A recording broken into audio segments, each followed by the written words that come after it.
Hi, Ray Dickey, South Carolina CAI, Hudson Valley CAI, Association Help Now in about a zillion other states. I'm not going to try to go through the list of what states we're covering today. You guys will kind of figure it as we go along here. I want to thank everybody for being here. Our topic today, besides Q&A, if we get to it, is simple actions that can get your board and managers arrested. Sometimes, well, before I get started, let me just go over what else is going on. Later today, there's a large scale community leadership live stream. They're popular. I love doing them. Dawn, you've been on them, right? It's a whole different vibe. It's more about it's more of a focus on the managers, right? Yes, typically, especially in a large scale, we have on-site, so there's a lot of complexities. Yeah, and they vary so much. So I like those live streams too, because like I said, the managers kind of take the lead, and then we have the industry experts come in afterwards. And I like the conversations that take place. Before I go any further, I'm going to launch a poll. If you are here for CEUs, you know what to do. Click whichever one applies to you. And if you are from Florida, we need to do something extra. So make sure you're on the lookout for that link. You'll get it today or tomorrow. And you need to fill out that extra poll so I could send it into the state licensing organization. Like I said, I'll send you either the link today or tomorrow. Give me a little bit of time if you don't get it today, like I said. Why that is going through, I'm going to end the poll. Everyone has a question feature. That's how you get in touch with us today. Comments, questions. Feel free to ask whatever you want to ask. It's the best. I love getting comments from the audience. I love it. And like I said, I don't use anybody's names. A bit of a disclaimer. I could make a mistake, so don't send me anything too top secret. But I really do love getting the feedback from the audience. And a lot of times it dictates what direction the program goes in. So by all means, please stay in touch with me today. It would be much appreciated. Before the panel introduces themselves, I want to remind everyone, in case I forget, all their information is actually downloadable.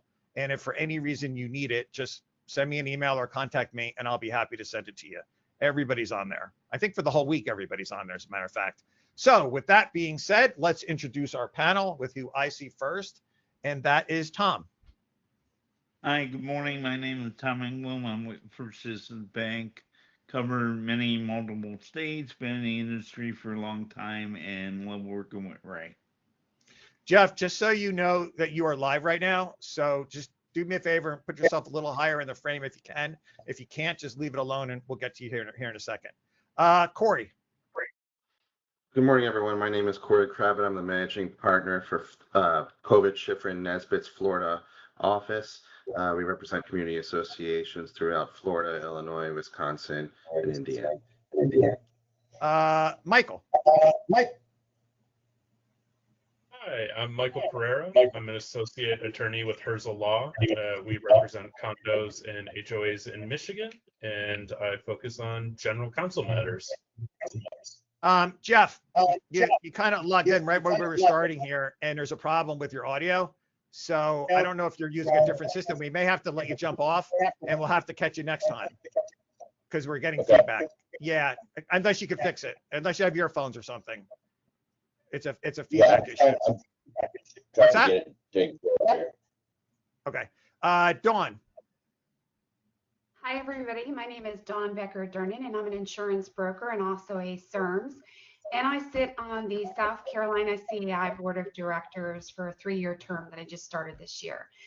We specialize in insurance from large scale to high-rise communities, and we provide property and casualty as well as employee benefits and risk management type tools and strategies. All right. Jeff, can you hear us? Okay, well, you're muted. All right.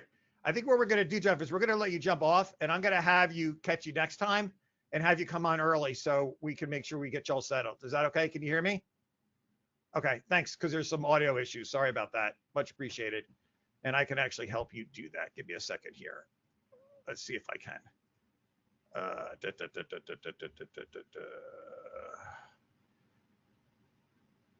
Well, you should be able to get yourself to jump off there. So if you could do that, I would appreciate that. All right, we are doing simple, it's a new system for Jeff, so he's trying to figure it out as we're going along here. So simple actions that can get your board or manager arrested. Okay, there we go. All right. Sorry about that. That really got me distracted there and got me thrown off here a bit. All right. So sometimes, Corey, people are like, "Oh, Ray, your topics, you're trying to scare us. This would never happen." But I will tell you that I got an email 2 days ago, and it basically went something like this. I'm a manager. I mailed out some standard dryer vent violation notices. No other contact was made with this owner except for the standard notices. The owner went to the police and filed a harassment charge against them individually, not even the association. Well, when that didn't work out for the owner, I guess the police didn't take much action on it. They went to the court clerk. They obviously know what they're doing. And lo and behold, the manager received a notice in the mail that she was being charged with harassment. She had to go to court. The guy didn't show a few times until the case was finally dismissed. But this manager had to go through all this stress based on this criminal complaint. Also, I have heard from people that have been charged for false imprisonment. I have heard from many, many managers and board members who have been charged criminally. Have they been dragged off in cuffs? Well, I haven't heard that. But have they been charged criminally? I have. Corey, I'm putting you on the spot because, and I apologize. Can you explain the difference between like a criminal charge that you may get in the mail compared to like getting thrown in handcuffs? Is it basically the same thing at the end of the day? Well, sometimes, if the police, when, the crimes are classified as misdemeanors or felonies, and you don't always have to, you can be charged with a misdemeanor or felony and not necessarily go to jail. Sometimes the police will give you a notice to appear, which is a court hearing, and that's your arraignment. Depends on the severity. But it happens often more so in like traffic instances where sometimes they'll take you to jail if it's a misdemeanor or reckless driving 15 over.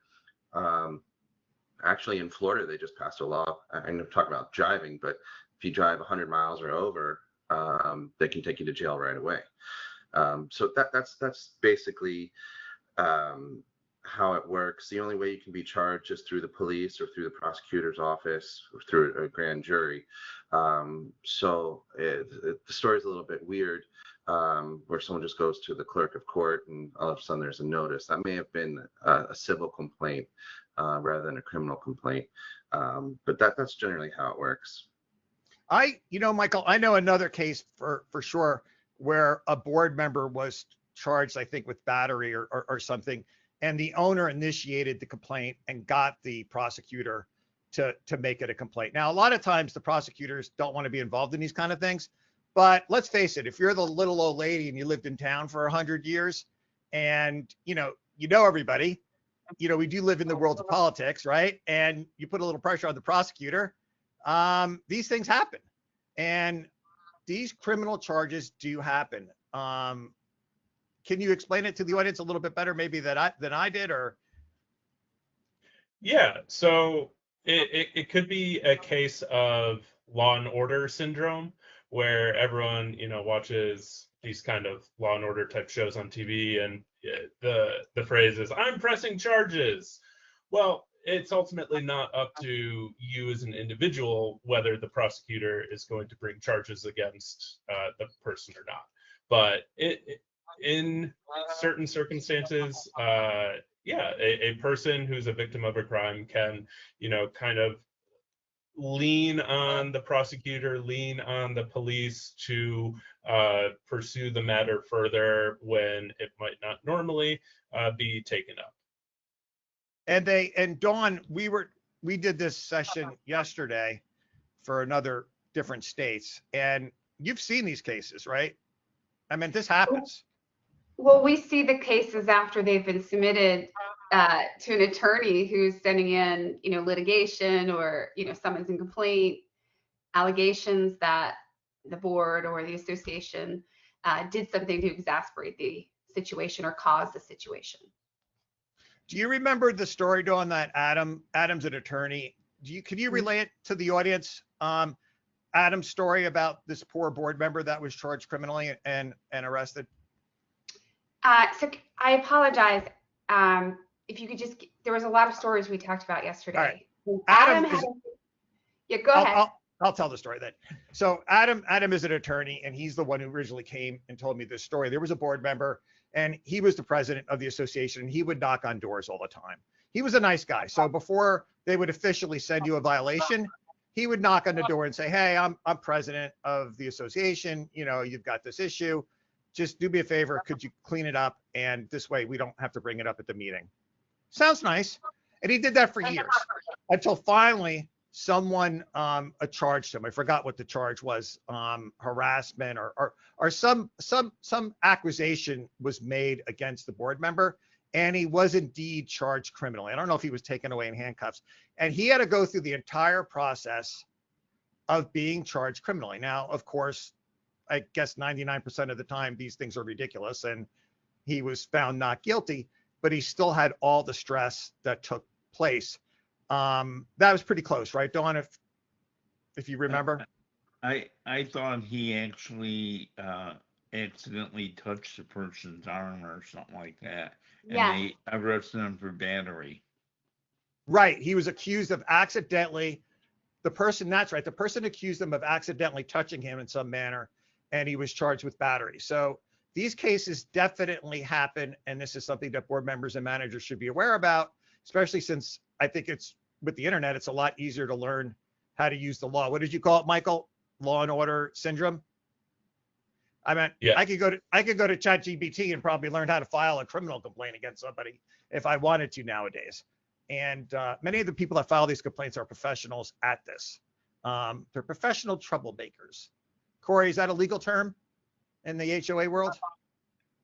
There definitely are. There's some psycho people too who are mentally not stable, and they file things against associations and board members as well, and you have to spend money to fight it.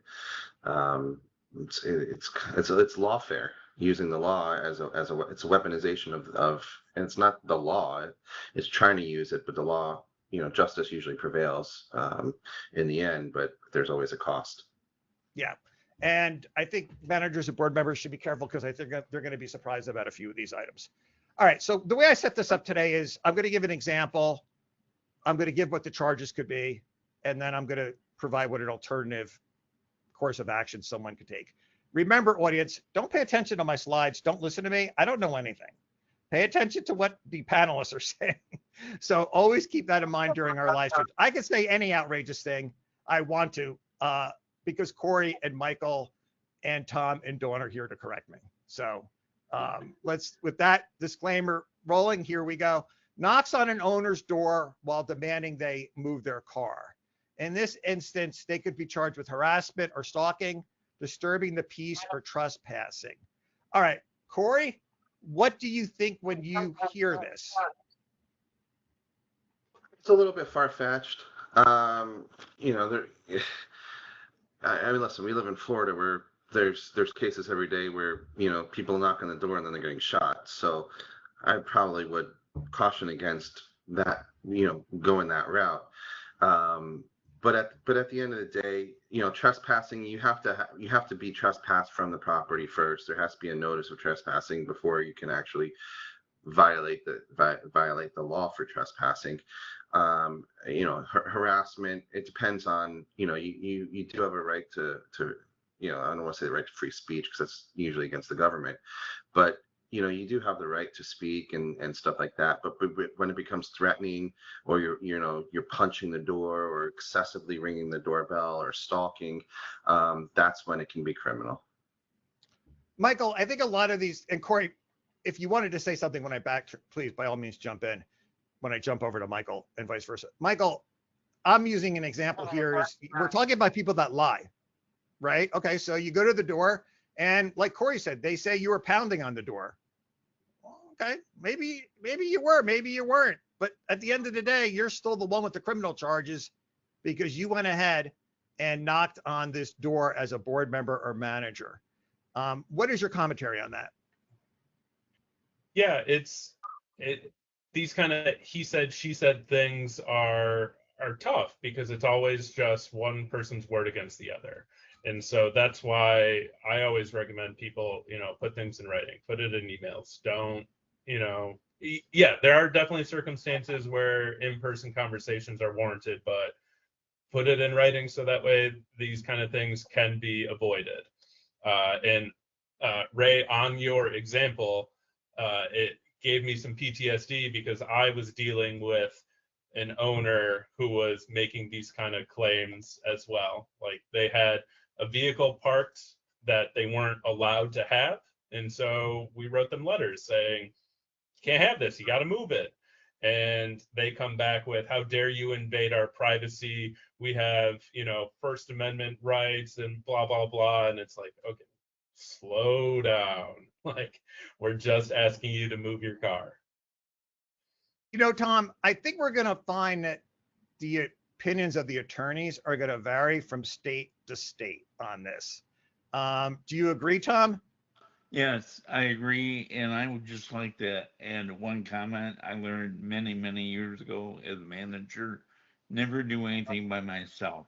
So always have a maintenance person or the assistant manager, someone with me. Never go in a unit by yourself.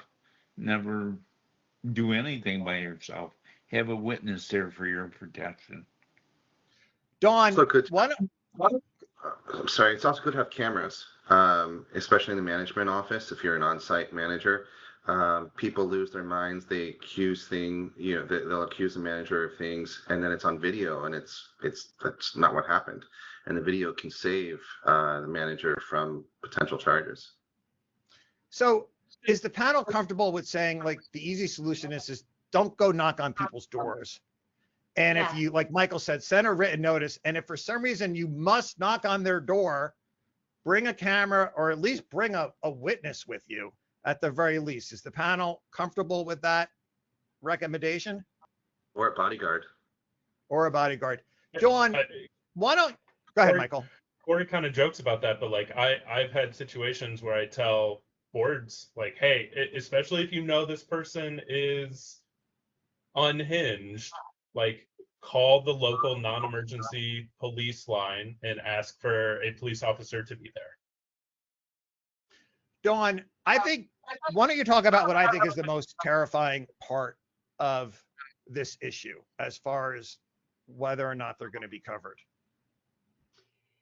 Well, a lot of this is intentional a lot of times, and that's the difficulty with insurance. We don't provide insurance coverage for intentional acts. So assault and battery type situations can be very difficult, or in those allegations.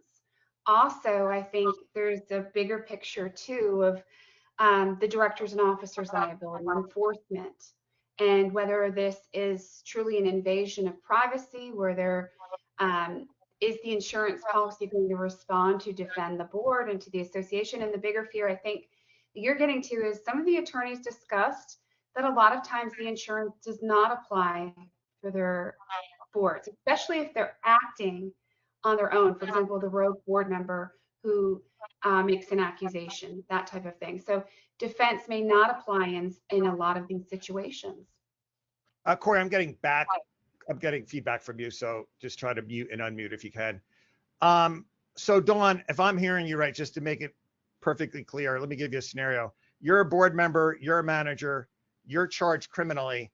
You may find that the insurance company is not going to provide you with a defense.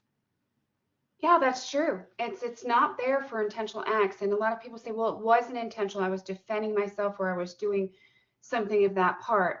Oftentimes too, and the attorneys, Corey and Michael will definitely say a lot of other allegations will come in, or torts that are alleged. So sometimes that may not be covered, but something else may be covered. I think the bigger part to this though is more of, why is it occurring, and what do we do to prevent it? And Tom brought up a really good point. Do not be by yourself. That helps prevent. And with insurance, the policies are there to pay when the claim happens, but we need to talk about what do we do to prevent the claims. But I think like, I want to be really clear about that. This is pretty scary. You're a board member or you're a manager and you're out on your own. You're charged criminally, and the association, they could choose to indemnify you and cover you if they want to. And I'll let Corey and Michael add to that. But basically the insurance company is going to say, you know what? You're on your own. It's your money. It's your dime. Get your own attorney. And that's where you find yourself as a board member or manager. And you could be completely innocent. We're talking about crazy people here. Well, Ray, the other aspect is the board's documents, their governing documents will say that those members are going to be indemnified. Doesn't always mean that the insurance policy is going to provide coverage. So the absence of insurance doesn't negate the responsibility to pay claims or to pay defense on behalf of the association.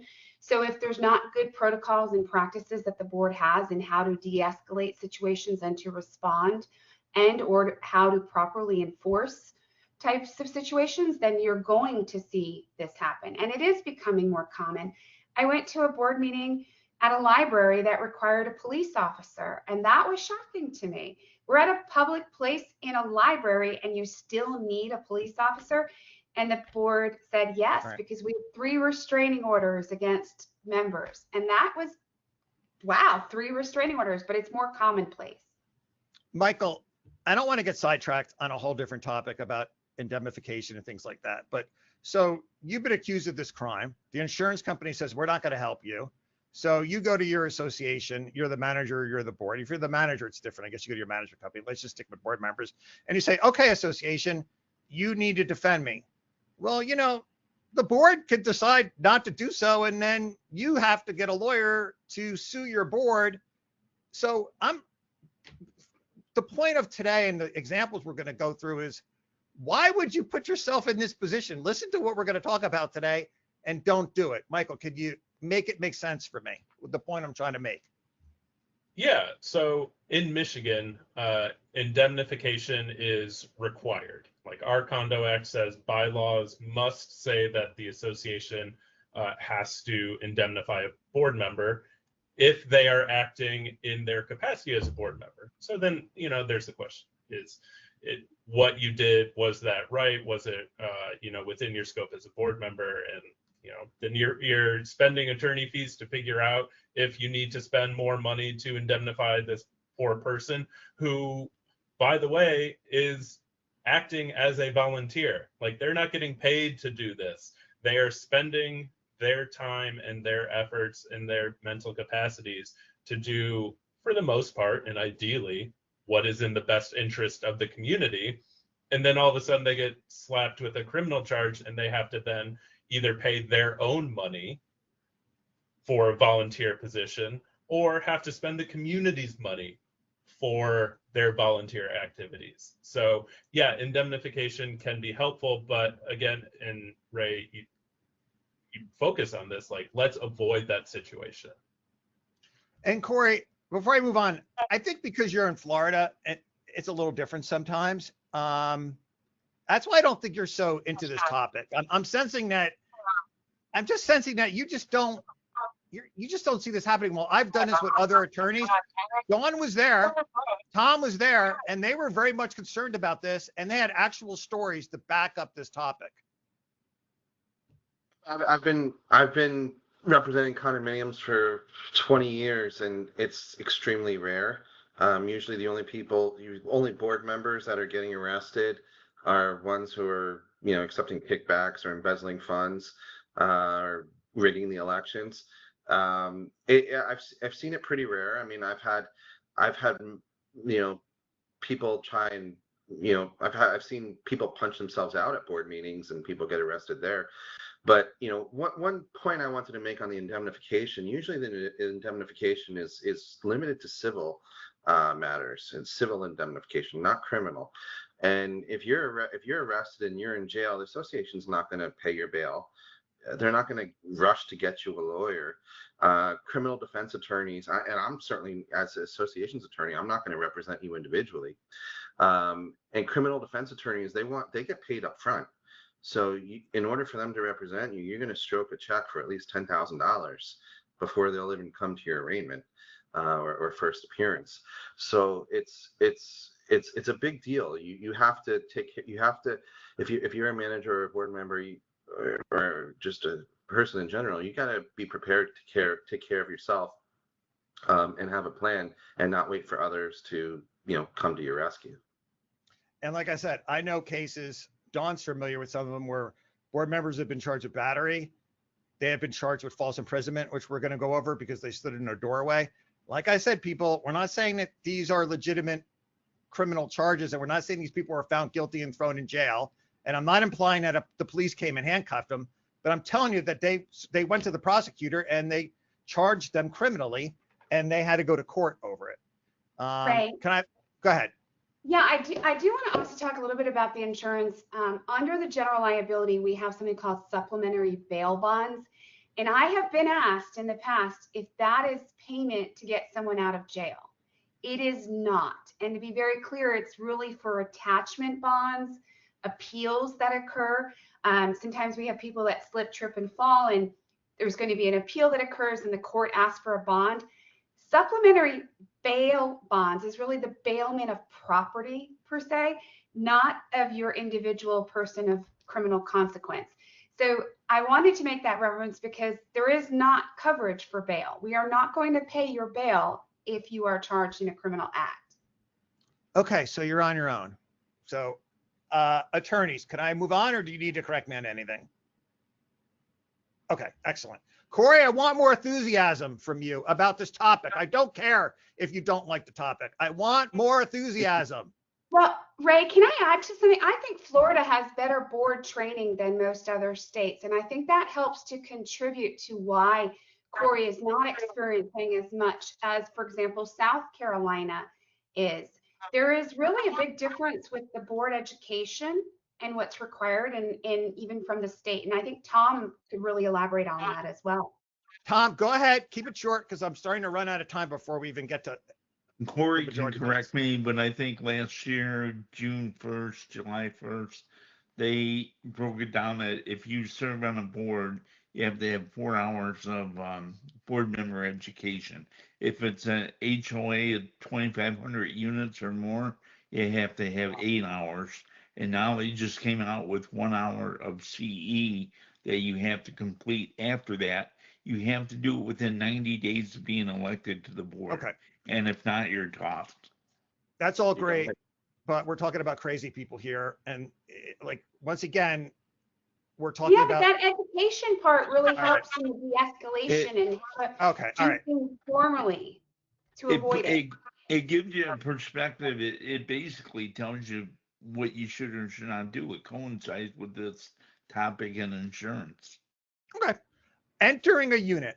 We've done full sessions on this. I don't want to do a full session on why board members and managers enter a unit, but you could be charged with criminal trespass. You could be charged with burglary. You could be accused of stealing something, or maybe you walk in and there's some action going on and you're charged with an invasion of privacy. Corey, give me some feedback on this one. You got to agree. You got to be careful on this one.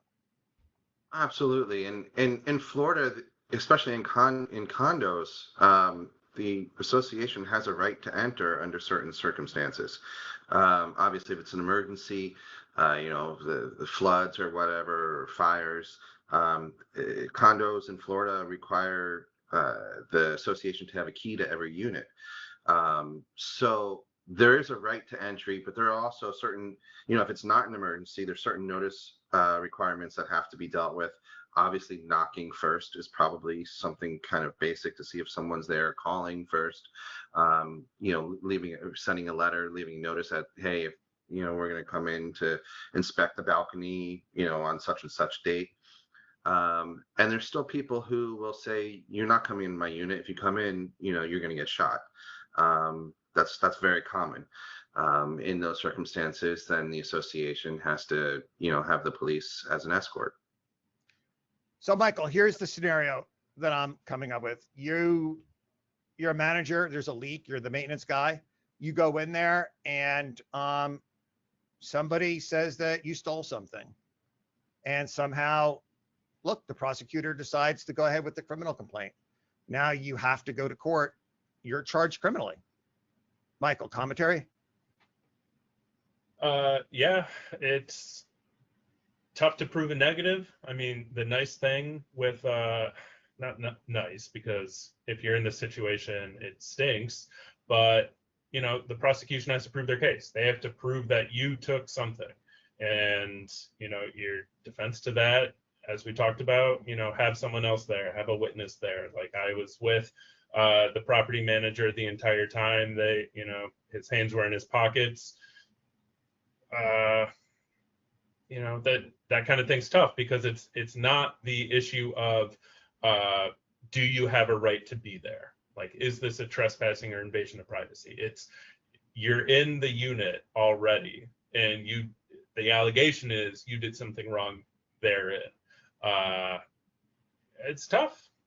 It's tough. Have someone else there, keep your hands in your pockets, document, same things we've been talking about. So provide required notice, document emergencies before entering. Corey, someone is asking, is there a problem with taking, this has actually come up before, and if it's going to get us off track, Corey, just tell me and we'll tackle it another time. But how about filming inside someone's unit? I mean, isn't that kind of like, you were talking about taking a camera? That's different when you're outside. How do you feel about somebody bringing a camera when they're inside the unit? That's a little different, right?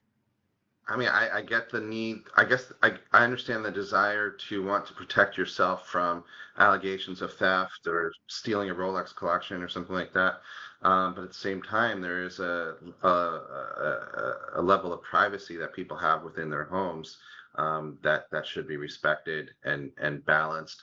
If I don't love the idea, but if you're going to do it, I would not be like, filming the whole unit. I would be focused more so on the worker or something like that. I don't particularly love the idea, to be honest. Okay. Michael, do you not particularly, hold on, Dawn, please. Michael, you don't like the idea either, just to be clear? No, not a fan of it. If All right, you so, feel like you need to, like Corey said, keep it there. Maybe get them on camera saying, yes, I consent to you taking video or pictures, but not ideal. all right, Dawn, I have to watch our time, but let me ask you a question. I will say a majority of the restoration companies, when we receive the reports, they are video. They are filmed walking through the unit to show the damage and extension of damage. That's been a very common thing. And I don't think I've heard any allegations of privacy, but to be aware, that is something that we see quite often. That seems completely different to me, though. I'm not an attorney, though, but even Corey's agreeing with me, Dawn. You know how rare that is? Even Corey's nodding his head that he thinks I'm right. The difference is that they're being invited in to document the damage. In the other scenario, they're not necessarily invited in. The association's going in under an emergency situation or to inspect a balcony or something like that. Sometimes without the invitation of the owner. Plus, I would say there's a reason to film also. If you're the restoration company, you got a reason to. I was going to ask Dawn, people still don't understand why the D&O insurance doesn't pay for defense attorneys. Can you give me a short answer? I got like 3 questions about this, Dawn. So it's I'm going to use that catch-all. It depends, but it's really per what occurred and what does the policy cover. And intentional acts are not covered by insurance policies. The D&O policy also does not pay for bodily injury or property damage claims. What it will provide defense for is when they breach their duty of enforcement and those actions result in litigation against the association. We often see the defense applied there.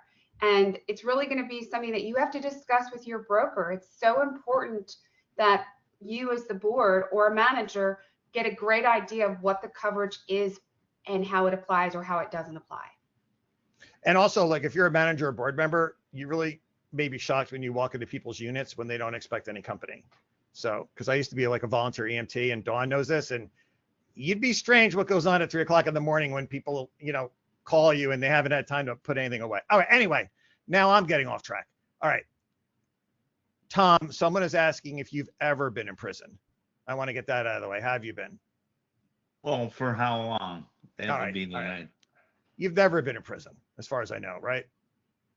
Okay, thank you. All right, removes a bicycle left in the hallway and they store it and the association is charged with theft, criminal mischief, and unlawful conversion. Michael, how realistic do you see this one? Or are you going to be like Corey and you're going to hate it? No, I see this, so at least in Michigan, there's a fairly common provision in the bylaws that says if there is anything, if something violates the bylaws, the board has the right to remove it or remedy it, and that's it. And so board members are like, fairly often, well, we have the right to remove this bicycle from where it's not supposed to be. We have the right to take down these Christmas lights. We have the right to do this, that. And it's like, yeah, in your bylaws, but that doesn't prevent someone from claiming that you stole it, you moved it, or you touched my property, I'm gonna punch you, which I have seen happen before. And so we always recommend, like, do not engage in this self-help. Get a court to say that you can do it, or try to address it some other way, but don't take matters into your own hands. Corey, are you going to take the wind out of my sails on this one? No, I think you have to, with anytime you're being, the state has to prove criminal intent. So if there's a bicycle that's in the hall, the hallway and the common elements, and the association removes it, brings it down to the office and says, hey, Mr. So-and-so, your bicycle was left in violation of the governing documents and the common elements. If you'd like to pick it up, please pick it up in the office. There's no criminal intent there. You're not gonna. I mean, anything's possible, but you're not going to be convicted of theft for saying you can pick up your bicycle in the office. If you throw it away, maybe there's some criminal intent there. But we had a situation at a condo a few weeks ago, last month, where a unit owner installed a Ring camera in the interior hallway of a condominium, and the camera just happened to aim right into the adjacent owner's apartment. So when she opened the door, it could see right into the apartment. It was obviously in violation of the governing documents, and the association removed it and said, if you'd like to come pick it up, come get it. And that owner said, I'm going to prosecute you for theft. All the same thing we're talking about. Never happened. I don't even think he picked it up, to be honest. Here's what I find with lawyers, Corey, and this is what I think you're kind of doing. Okay. Lawyers are never, you said, oh, well, you're not going to be found guilty. I don't care about that part. That's not the point of today's live stream. And lawyers you're not afraid of getting sued. You've probably been sued a million times, Corey, and in your professional world. And so is Michael. You guys it's not dramatic for you. It's not upsetting. But for the average board member manager to get something in the mail that they're charged criminally can be devastating to them. And then to think that they even may have to pay for it financially to defend themselves is even more. So sometimes I run into this with the attorneys where they're very carefree because you guys are in the business of not being intimidated by letters. While the rest of the world, we get a letter from a lawyer or from a prosecutor, we're pretty nervous. Tom, do you agree? Okay. Will you be a little bit more excited about my topic now, Corey? That's a good point. Will you give me a little bit more today? I mean, Michael's being wonderful. I have to be honest with you. He really is. He's backing me up a lot. He's very pleasant. It's just, okay. On to the next one. I'm going to go to Corey first, audience. We'll see what happens. I know he's going to have to agree with this one. I know he is. Grab a resident's arm to separate two people during an argument. Let's just make it, Corey, should board members or managers touch anybody? I'll even go as far to say I've seen usually older men. I've seen it. They love tapping people. And they I don't know what it is. They just love to tap and touch people. Corey, can people be charged with simple battery for this? Don't touch anyone. This happens actually. This is actually pretty common. Again, whether or not the charges actually stick or they get dropped later, I don't want to go down that road because I'll get yelled at. But it happens often. And some people, they're just touchy people. But any kind of unwanted touching could be considered battery. And so in a professional situation, especially in an argument, there's no reason to touch anybody. You can extend your hand to, as a handshake and say, but you can't force it. Michael, I know a case 100% where a board member was charged with battery, and they didn't deserve to be charged with battery, but it went through the system, and it was an older man, and of course he was found not guilty, but he still had to go through the whole. He had to go to court. Yeah, Commentary. my wife is a third grade teacher, and so I'll quote her: "Keep your hands to yourself." Just, there's very few times, except for shaking someone's hand, that warrants touching somebody else. So just don't do it. I mean, I get the impulse of, if there's pushing and shoving between two people, to step in and try to separate them, but it ain't worth it. Why would anyone do this for their association, Tom? This is what I never understand. I've been doing this for years. Why would anybody put themselves in jeopardy for the very same owners that aren't going to back them up when they're in trouble? I just think it's emotion, and it's just reflex that we gotta stop them from fighting. And the person that steps in always gets the worst part of it compared to everyone else. Dawn, how do you feel about touching? I love a good fight, especially a cat fight. I'm all in. That's why I love the Real Housewives series on Bravo. But no, stay out of it. Don't touch. Don't even get in the way. And the other thing is videoing. There's a lot of people who are bystanders that will also take video. I want to say that can also be an issue as well. And, so we want to make sure, what rules are we establishing? Have discussions. And as a firefighter for 20 years, I spent a lot of my time preparation. And what do we do and how do we respond to a situation? And the boards, that's something that they need to start talking with their attorneys. How do we de-escalate? How do we prepare? What do we do? What don't we do? Don't touch. Don't tap anybody. Don't grab them by the arm. Keep your hands to yourself. Okay. Attorneys, is it okay that I said that? Okay. Now, Corey, I just got something from one of the viewers, and it says, I had a homeowner who put a hook and bird feeder behind their unit on common ground. She even put a stone pile to enforce it. Make a long story short, I'm kind of shortening here. The owner was not home, so I removed the bird feeder and the hook and put it in the association garage. Okay, I'll assume they're a manager. I went home for the day. She called the cops and told them her property was stolen, and she believed it was me. They called me at home and demanded I bring it back. Now, is that a criminal charge? No, but that's still nerve-wracking that this poor person got a phone call from the cops. Now, you probably wouldn't care, right? You'd probably not be nervous, but for a lot of us, that'd be upsetting. Yeah, but I think, like I said before the association does any kind of, and we generally recommend not doing self-help. There's a whole, we can get injunctions, and honestly, attorneys make more money if you don't do the self-help. But if you do the self-help, you have to give them notice. Hey, if it's not removed by such and such date, it will be removed. Here's where you can pick it up.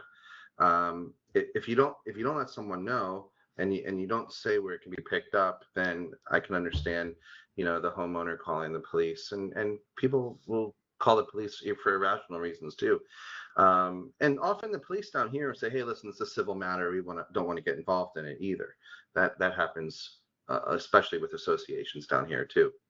But yeah, it's again, we don't recommend self-help, especially in HOAs where it is, I guess this was common area or whatnot, but sometimes there'll be a violation on, someone's lawn, or they're not trimming a hedge or not trimming a tree. And the association may have the right to go on and do it and charge them for it. But again, there's what's called the castle doctrine in Florida, and people are very aware of the castle doctrine, where you can basically shoot people on your property, and that's a defense. So we don't necessarily recommend self-help. It's a last resort. And Michael, let me throw another scenario at you. In this case, let's say the cops came to her door to tell her this, right? I don't know. Maybe somebody in her household doesn't like the cops, or maybe there becomes an escalation with the police. Maybe they caught her on the wrong day. Why would you want to have interactions with I have nothing against the cops. I don't think they're out to get people, but why would you want to have interactions with the police where that could turn into something else? Do you agree or disagree with me? Yeah, don't invite lawsuits, don't invite criminal charges.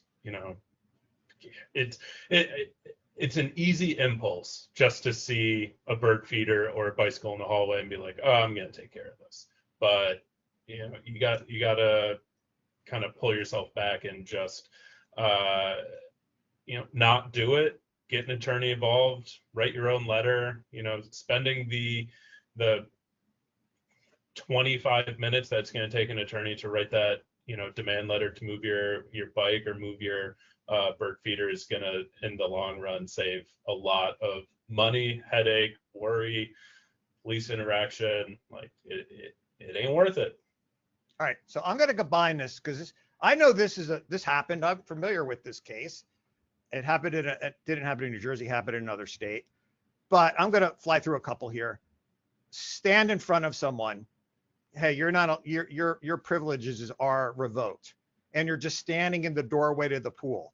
Or maybe they're in the management company and you walk in as the board member and you're standing in the doorway arguing with them. Maybe you escort someone out. All these things sometimes can turn into something that they call false imprisonment or assaults or harassing or menacing. Now, Corey, I know I'm off on this one, but I know my general concept is correct about you could be accused of something if you stand in the doorway and physically block someone, even though you may not even realize it. Yeah, it can also be considered kidnapping. You can't block someone from exiting. Once you do that, I mean, you could open yourself to some serious liability.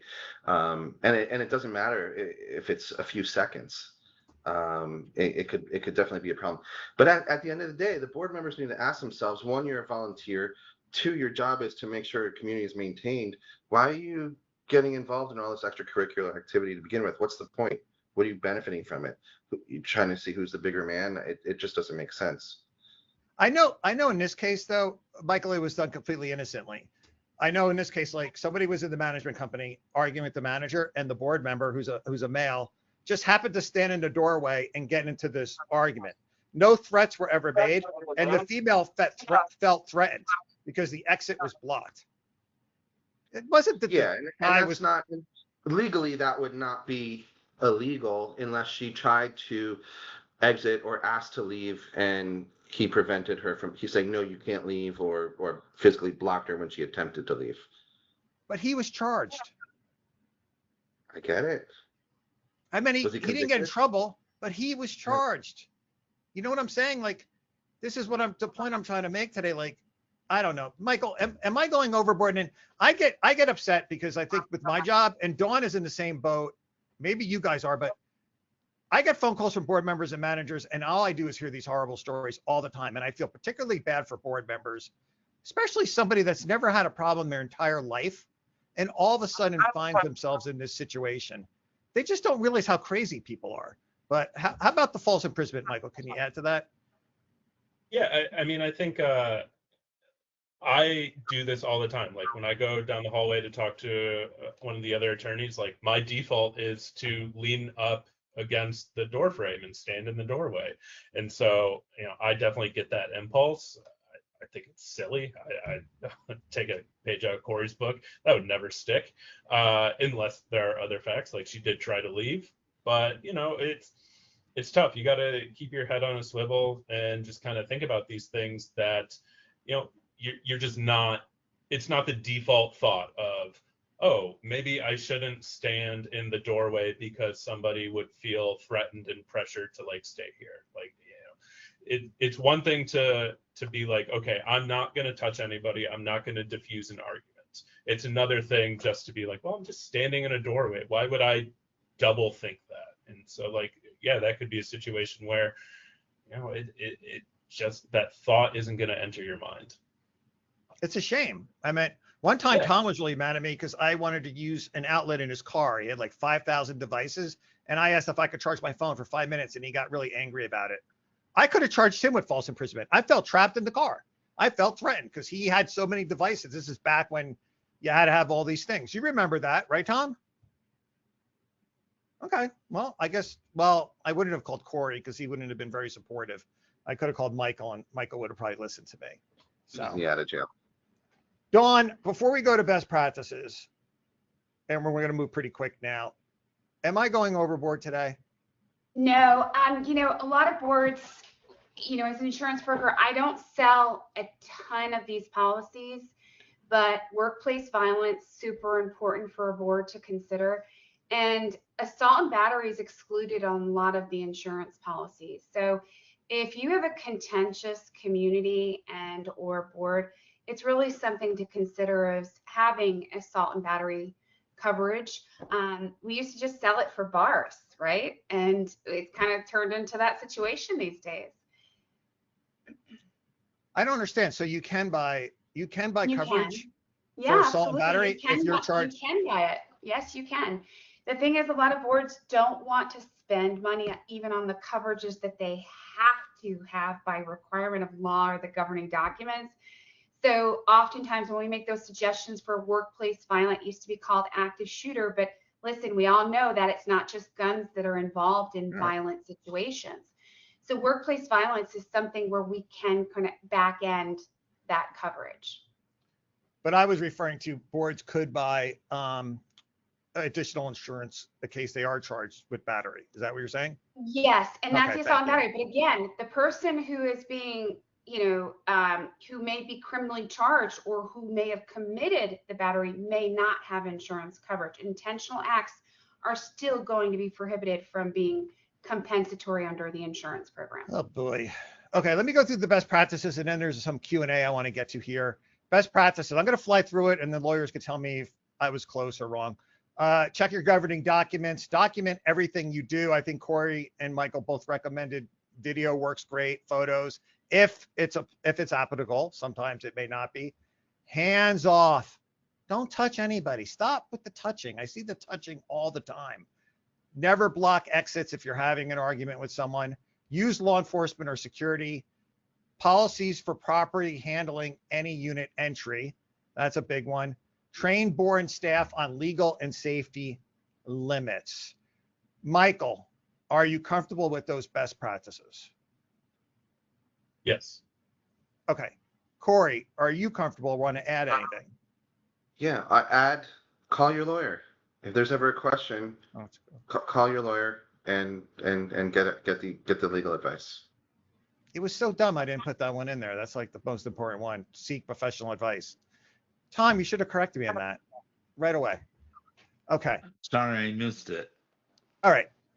Let me do the question here, and then we'll give you guys the wrap up here. Is it getting to the point that all interactions by a board member for association activities be videoed or recorded overtly? Is that legally correct? I think what they're asking is, I'll start with Corey since he kind of brought this up. That varies from state to state, right? I know for a fact that it does, right, Corey, about notifying someone that you're recording or not recording.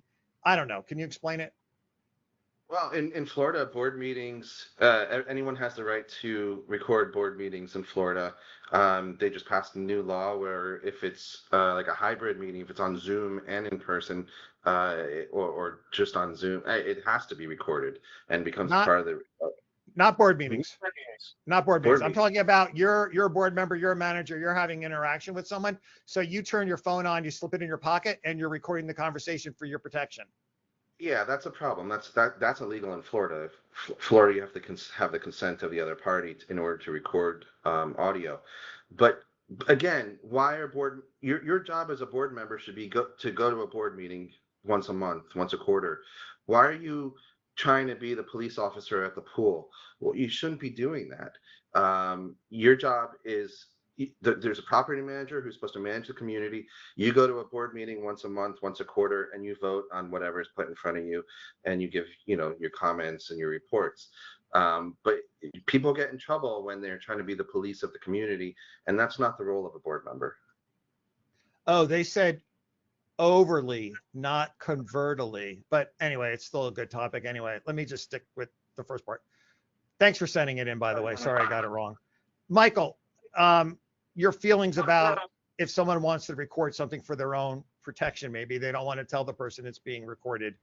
It varies, right? State to state, you could get in trouble for it. Yeah, it varies state to state. Like I believe Michigan is single party consent. So I believe that you can record conversations just on your own. But like Corey said, why? Why are you doing that? You as a board member, you do have an obligation to enforce the governing documents. Doesn't mean you need to do it right away. Take a step back. Put it in writing. Contact the attorney to contact this person. Like you pay a property manager to handle these kind of situations. Put it on them. Like just the potential negatives of having these personal confrontations, whether well-intentioned or otherwise, I think just outweigh any benefits.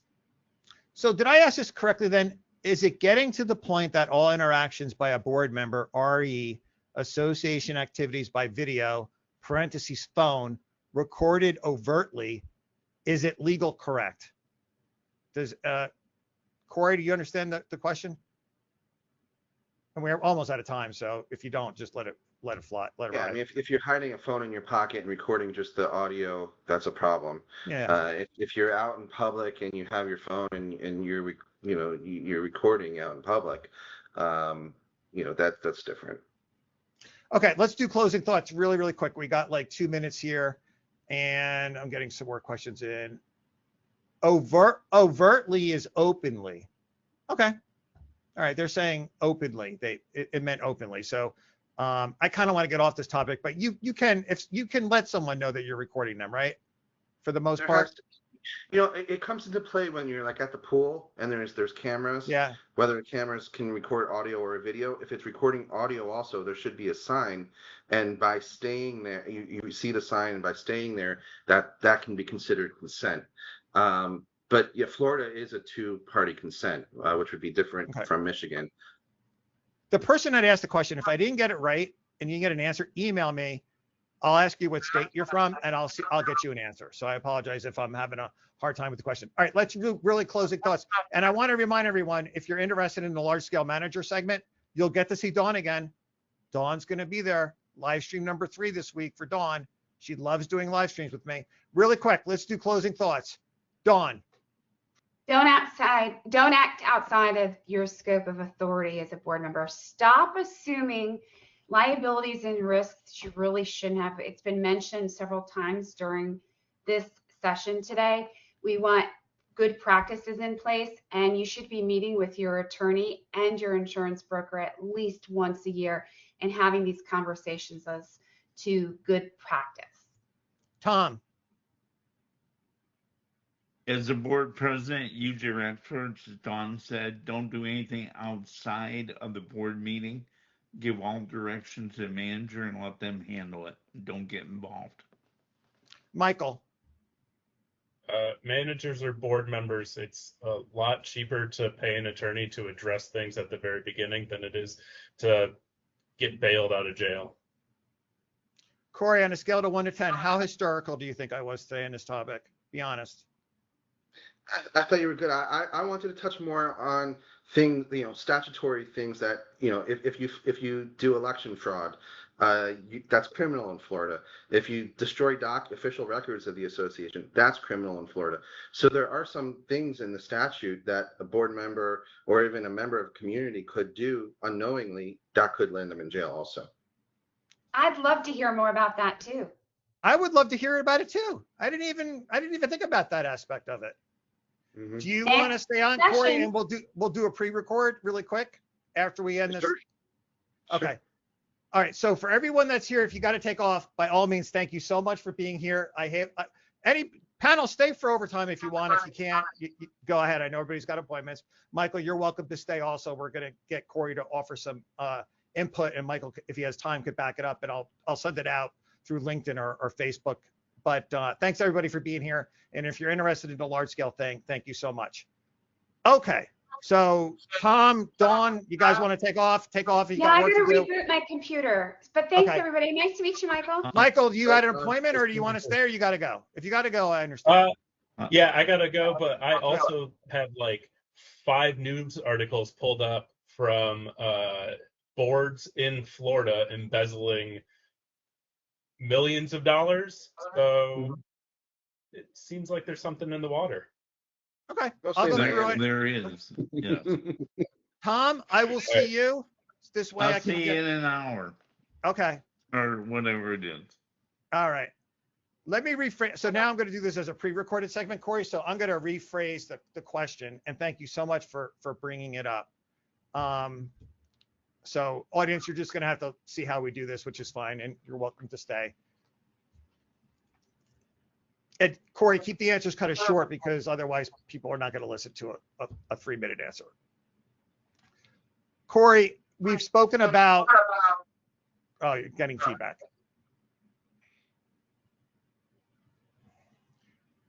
Corey, we've spoken about board members and managers being charged criminally with obvious items like battery, invasion of privacy, but you actually brought up a really good point. And could you please run with that? Sure. You know, the legislature in the past few years has been tackling issues like we've seen where board members are rigging elections, falsifying, ballots. That's not tolerated anymore. That is a crime in Florida now. Obviously, embezzling money from an association, stealing money, always been a crime, still a crime.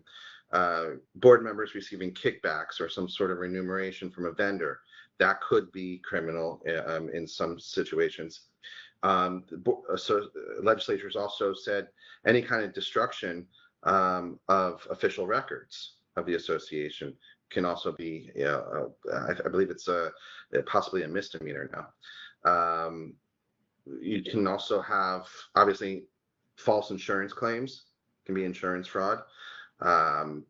If you're in a court situation and you're testifying on behalf of the association and you lie, that could be perjury.